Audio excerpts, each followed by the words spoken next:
Well, it's been a few weeks and months since I've made a video. As most things in life, other things get in the way, family, holidays, etc. So yeah, been busy doing other things. So last couple of weeks I suddenly got back into getting back on track.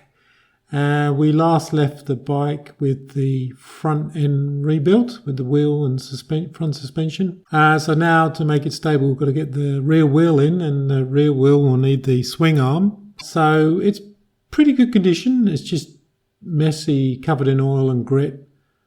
And the swinging arm has been repainted in what looks like hammerite grey of some sort. So it's just a case of pulling it all apart, pull out the bearings and check everything is not seized up or corroded.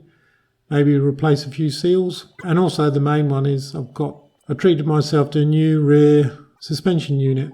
Talking of seals, it's at this point I later realised previous person who assembled this had put the seals in the wrong place and damaged them badly, so I've had to order some new seals anyway, so that's a good thing. But it took me a while for me to work out where on the parts diagram these seals were supposed to be. In the end, I sort of luckily had an old swinging arm which I could compare to.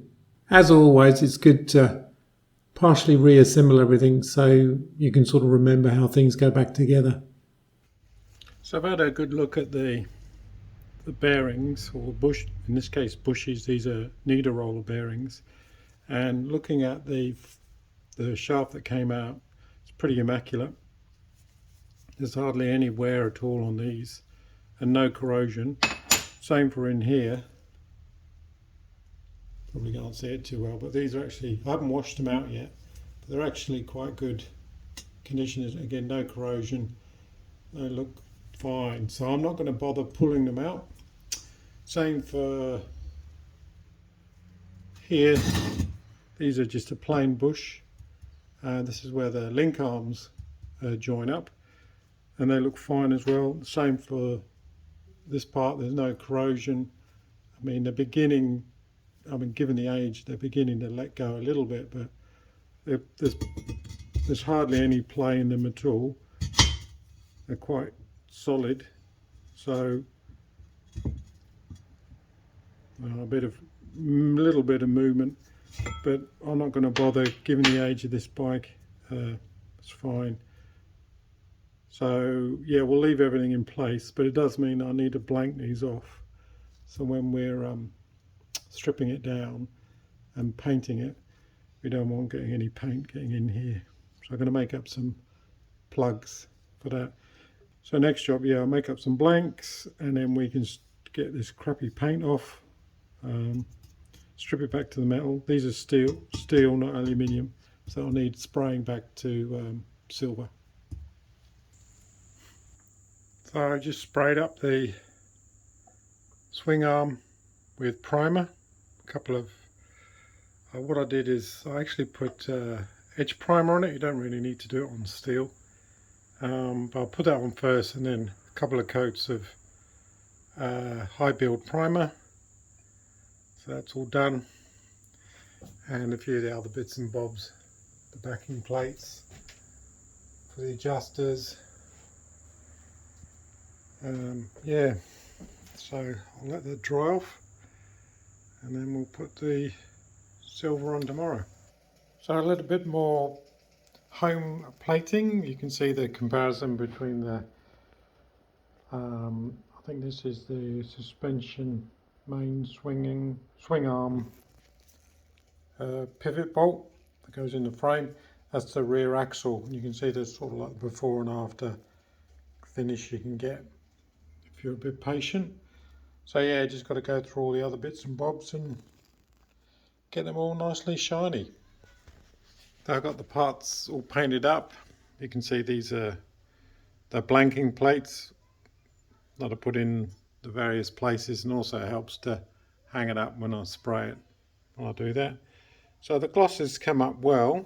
Still having a bit of problem with overspraying. It's a bit hard to see, but you can see here the finish is quite good, reflective. But when I'm spraying it, I spin it round, so I'll sort of work from the bottom to the top, and it looks like when I put the last gloss on, obviously this part is fine, but it just feels a bit dusty on the sides. It's not as shiny, so I think I'm going to have to do a bit of buffing just to get the overspray off and back to a nice gloss. The other parts came up well. The small ones are easy to do. They seem to not have the same issue with overspray, and obviously these are the bits that fit in the ends to put the adjusters, and they're the arms, and that's one of the links, and yeah, a bit of chrome plating here to get a nice good silver finish to get rid of all the corrosion. They've come up quite well, and I'm experimenting with a little bit of the sort of gold look. Doesn't seem to, I've still got to work on that one. Doesn't seem to give a consistent finish, but that's all right. But yeah, that's all come up quite well. So now I've got to work out how it all goes back together. So I've got all the bits laid out. I was looking at the parts diagram last night, so hopefully this will go back in one maneuver. So first thing is we'll just grease up the bearings and the bearing sleeve as well, and slide that in. Obviously take this out, don't need this anymore, the plug, and put in the grease nipple.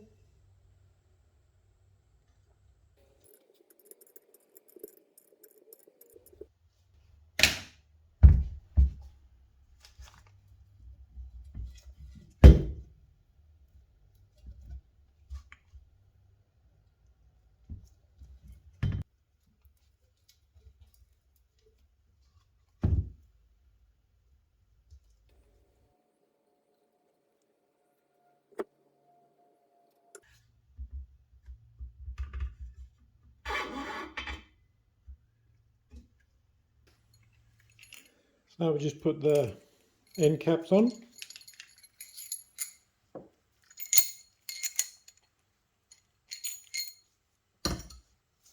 They have shims in them, so you've got to remember which where the shims went. Luckily mine looked to be equal.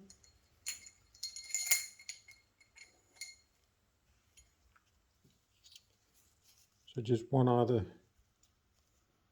side. They pop in there, and just for good luck, just put a bit of grease in there to help keep down corrosion and slide on a bit better. There's one, then put in the other shim, pop that on there. Just cover those in grease and just hopefully slide in the frame a bit better. And even though this isn't a bearing face, so to speak, just put a bit of film of grease on it. Helps it stop it from corroding. Obviously this end, it's got like a flat edge, and that'll line up in the fairing, so it can only go in the fairing. In the frame, it'll only go in one way. You'll see it in a minute. So we'll get those ready on the bike. So we'll get that lined up. I'll put a bit of grease in either end, so hopefully this will just slide in without chipping too much paint. And then we get the pivot arm.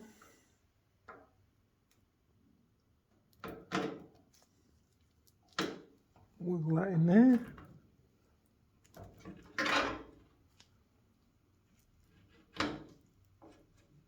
And that just lines up with a flat edge on the frame. So that's in there. And just pop the bolt on the other side. Nut on the other side. I won't torque it up yet because I just want to see if I can get the new suspension unit in there without having to remove the swing arm again. So normally I'll take out the whole thing and put the whole thing back in. But I'm just going to experiment and see if I can actually get the suspension unit in there. So this is a new unit I treated myself because I think the old one is just too old. And you can't, from my knowledge, I don't think you can regas them.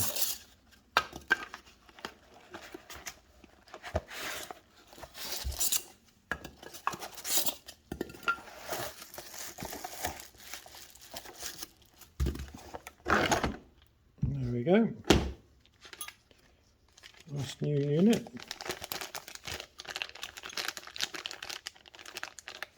Couple of tools, but basically, yes. It's a YSS suspension replica one. Supposedly fits the bike okay. Yeah, so it should be quite an upgrade on what the old one was like. So this is the old one.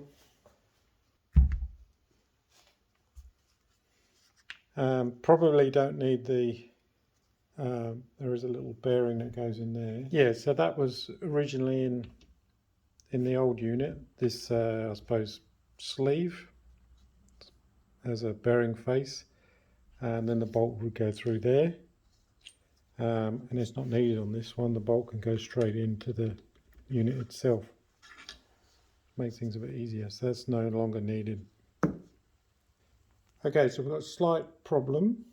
The new unit has two O-rings that sit inside a recess, and whether or not that's designed to replicate the original, which was like a rubber seal on a washer, because that would sit on here, snug fit, and obviously keep the rain out and grease in. But if I pop these on here,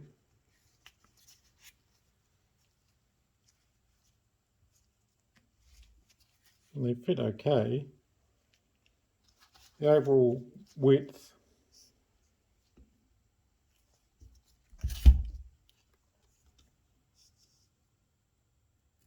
about 45.5, and the trouble is that doesn't fit, it's too wide. This is just a couple of mil too big. So 45.5 versus this gap, which is about 42.6. Even without these washers on the end, it's too tight a fit. Won't go in. So this has to be machined down a bit. So I've got to try and see if I can press this out, put it in the lathe, and just take a couple of mil off either end. Which is a shame, but there you go. So I've just done the lock nut and just removing the bottom part of the unit. This is to adjust your ride height, which is quite handy. The original one, you don't have that feature, so yeah, that's pretty handy if you want to jack up the rear suspension or drop the rear suspension. Hopefully this will make it a bit easier for me to press out, if it will press out. I'm assuming it's just a press fit. Maybe it's got a Loctite in there. If it is, then we're going to have to put a bit of heat on it. But let's see if we can just press it out first.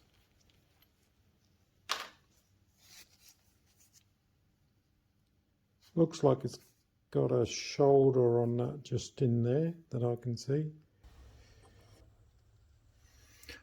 Okay, fingers crossed this presses out.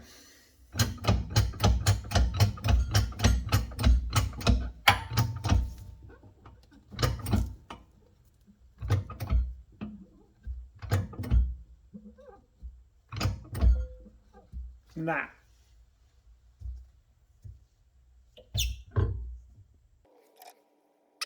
It is moving ever so slightly.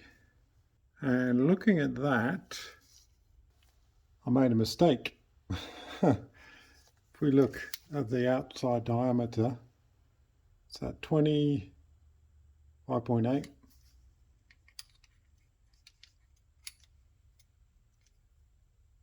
versus 26.9 or 27. So in fact I was pushing it the wrong way. I was pushing the wide end further in, so this has to go that way. And of course my little tube is just a bit too narrow, so I'm going to this is just a spacer. I'm just going to machine that out to fit that end. Yeah, hopefully I haven't damaged it. Shouldn't have. Anyway, we'll machine that out quickly, just a mill, and then press it out.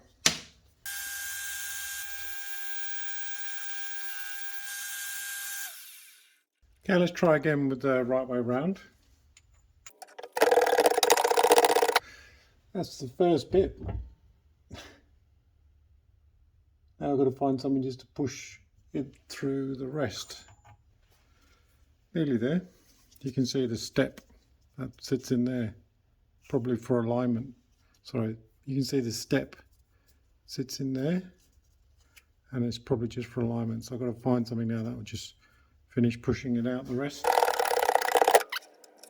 So now I've just got to machine probably just a mill off either end, so that'll fit better. So I just got to touch off and do 1.5 mil off the end.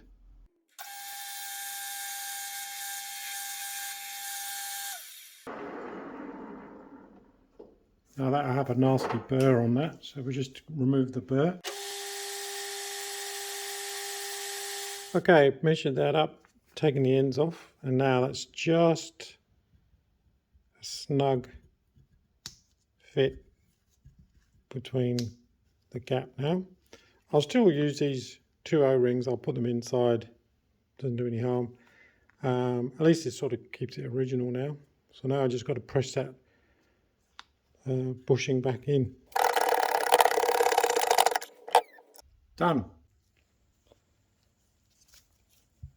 Being a bit pedantic now, but just to make sure it's in the middle, I'm measuring the gap either side, and it's about, you can see, maybe a mil over one side, a bit too much. So I'm just going to push that back a fraction so that the bushing is slap bang in the middle. So that's equally spaced now. 11.3. Yeah, 11.3. So that's in the middle. Right, put it back in. So I've just lubed up the bolt to go through. Just put a bit of grease down the end. Slide it up underneath. And it's in. Okay, melt time. This is from Yambits in the UK. So we've got some basically fuel pipe. Actually not fuel pipe, two-stroke oil injecting. So from the two-stroke oil pump, this tube goes into the two carburetors, and obviously two-stroke oil is mixed with the petrol, so I needed some new ones because the original were quite stiff and brittle. Same with the overflow for the float bowls, some new tube for that, and just some normal fuel line from the tank to the carb. Oh, it's quite nice, you get a bag of clips too, which is good. They're like the originals. I've got some end caps because another RZ I'm restoring is missing these end caps that go on the rear suspension. So I've got two of those. Well, actually I've got four of those. So that's for another project. It looks like the bag's been split, but I got two jets. These are 155. Probably can't read that. That's the stock size jet from the parts catalogue for the 250. This is handy. Again, this is from the engine crankcase or cases. It's a little bit of rubber that slides in the front, and the main oil tube goes in, and the two little oil tubes come out that feed the carburetors. Again, this had become brittle and broken. A rubber bump stop. This will go on the center stand to stop it clanging and banging against the exhaust. Now, it didn't have one for the 250. The part number didn't match up, so I'm taking a gamble this will still fit, or be about the right size for my bike. This technically fits earlier model 350s, but I'm hoping it's going to be close enough fit. I've got two of those because mine are all missing, and a bunch of seals.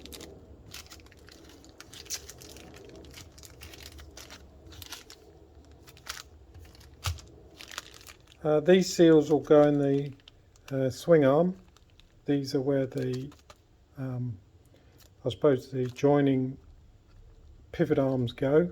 I'll show you on the bike when I'm ready. So these are all brand new, because the old ones again were brittle and worn out.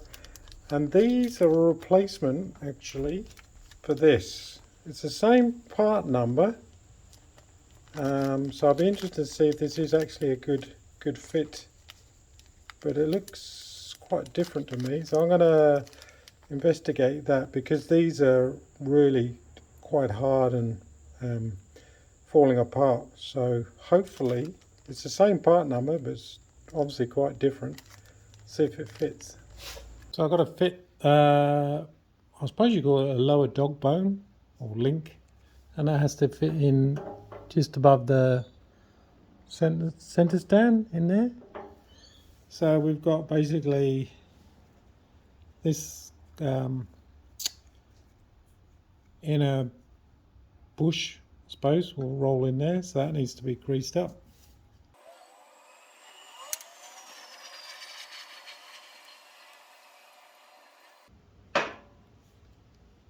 So it slides in there, and that's the lower bolt. Just put a bit of grease on that as well, just on the inner surfaces. And this is what I bought at the Yambits. So these are like, I suppose, dust covers, and they go on the end.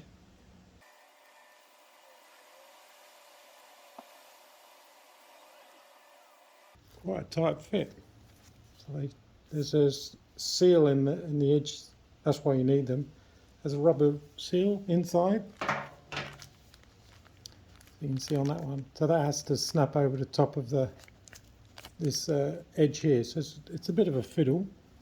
Of course, as soon as I take my hand off, that's going to pop out. Oh no, it's staying. It's good. It's important that, especially if you're using this bike in all sorts of weathers, to sort of get nice new seals in this lower area, because this is where all the mud and crud is going to go. So I've got both ends on. Okay, it's a little bit difficult to film this and try and get this in, but it's a very tight fit in this gap here. I can only just sort of tap it in with a little rubber mallet until the hole lines up in there. So it's got to go a little bit more. So I'm just tapping this gently either side, and it's slowly going in, but it's very tight. It's very hard to film this and do it at the same time. Anyway, hopefully you get the idea. Also, I've taken out the suspension unit, as you can see, because I haven't got enough clearance.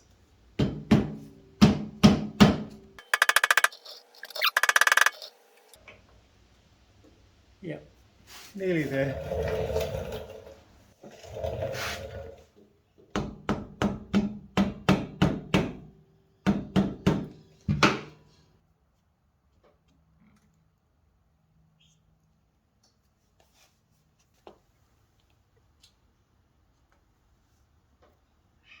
It's a new lock nut with the metal tangs on them.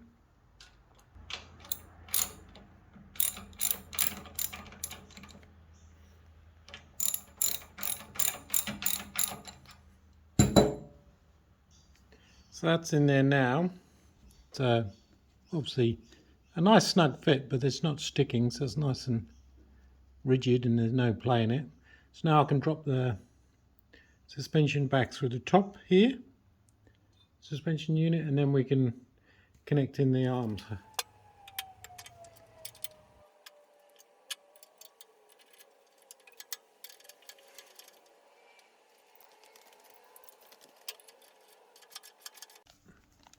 Next up, need to put new seals in there, so they're just press fit.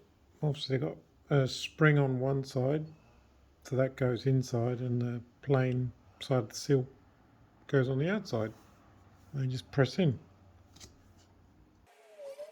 And just repeat on the inside and the other side as well. This is the suspension unit I bought from the rear suspension unit I bought from YSS. I think it was actually Suspensions are Us or something in Australia. Yeah, it seems to cover all the bikes. They're pretty much interchangeable. So yeah, we'll see how good it is on the road. It'll obviously need setting up, but that's in case you want to get the same model.